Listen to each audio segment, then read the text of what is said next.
Okay, so let's jump right in. So let's get into the search and advertising. So, what can you share with us? Yeah, yeah. Well, and just to kind of echo what you were saying, Nick, and take a step back and look at the whole thing of Amazon Mobile, right? It's like, I think as definitely as an agency owner and our team and even our clients and yourself and anybody, right? Whoever's a seller, we all look at getting stuck at kind of looking at our Amazon listings on our computer, right? Whether I've got a big wide monitor here I'm looking at myself, right? Or you're on your laptop, or you're always kind of used to kind of looking at things just on your computer, right? And obviously, as you mentioned 50%. The data typically shows 60+% is actually on mobile now. It depends on the category, obviously, and the type of product it is, right? And the price point, but about 60+% is what we see of purchases happen on mobile. So more than half, and everybody's looking at these listings on a desktop, right? And thinking, oh, my images look great, my copy looks great, but none of that really matters if most of your customers. Well, it does matter, but it matters more if your customers are viewing that on a phone, right? Whether it's most people using the Amazon app or even the Amazon mobile browser, right? It's kind of renders the same way.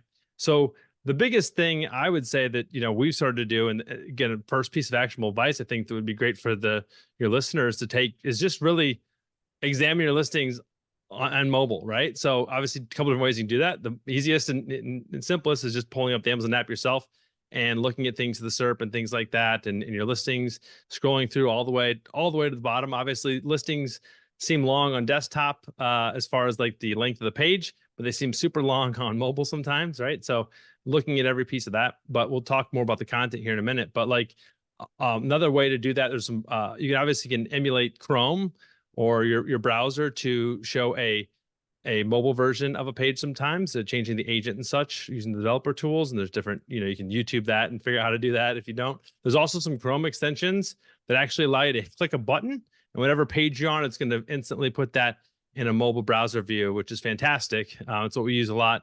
And we'll simply look at, okay, let's look at the page on desktop or the SERP on desktop. Let's go to mobile. And obviously then it renders completely different. So that'd be the first thing I talk about, right? Is just making sure that if you're going to examine your listings for obviously for mobile, you want to be able to look at it, in the right way. So going back to what you were saying with search and advertising, right? So that's where we talk about this. We talk about this a lot at Expert CPG is looking at it through the customer journey, right?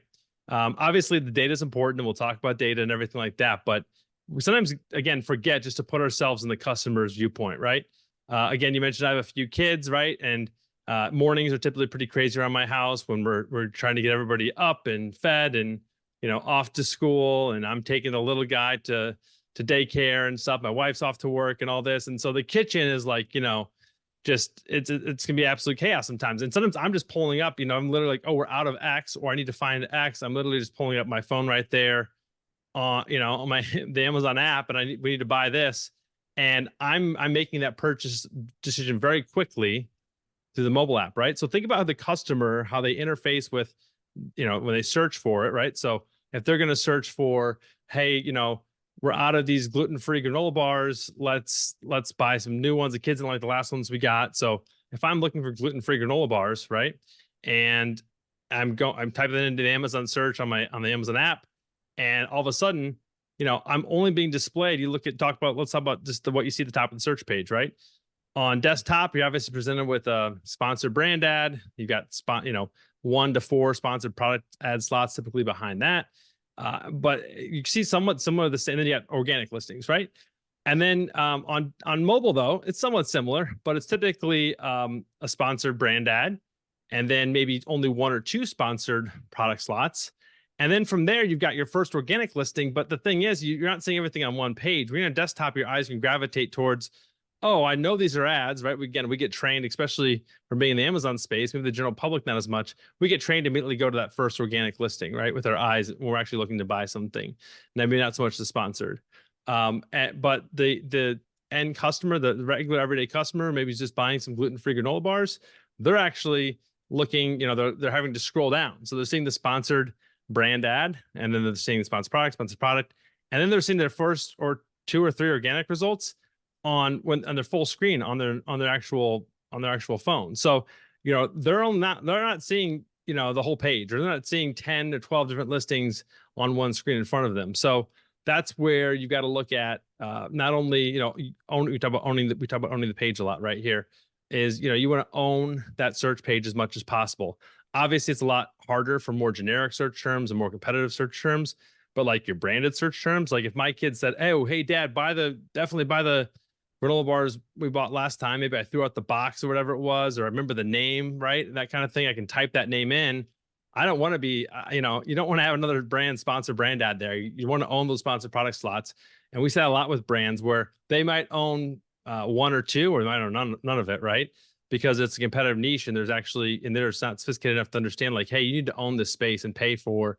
It's more of a defensive strategy. So, it's more important on mobile for sure than it is on desktop, because there's just the limited screen real estate space. So this means that really sponsored product listings receive more clicks on mobile than desktop. Would that be right? I mean, I would argue that. Yeah, of course, Amazon is locks all that data. Of course, it would be great if they give us all the data they have, but I would assume so, because of again, and again, I'm looking at the same probably as your eyes, right? We're trained to know where those sponsored. We just automatically know what's a sponsor, what's not. But the general public, again, they're making a quick decision. They've already presented with a sponsored brand, and it's maybe 2 sponsored products, and they're just going to click in that sponsored product right from there. So I think it is much more effective. And we'll talk about the content piece and how that plays into it here in a minute. But yeah, you definitely want to make sure you show up there in for those search terms that you're want to be competitive on. Yeah. That would be an interesting study to see which search terms are getting more traffic on mobile, and then you can be bidding on them more aggressively so that you can dominate.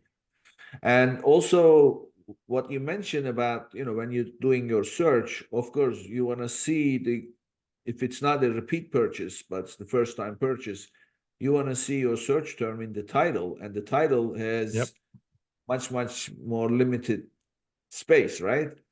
Correct. Yeah. And that's a great segue.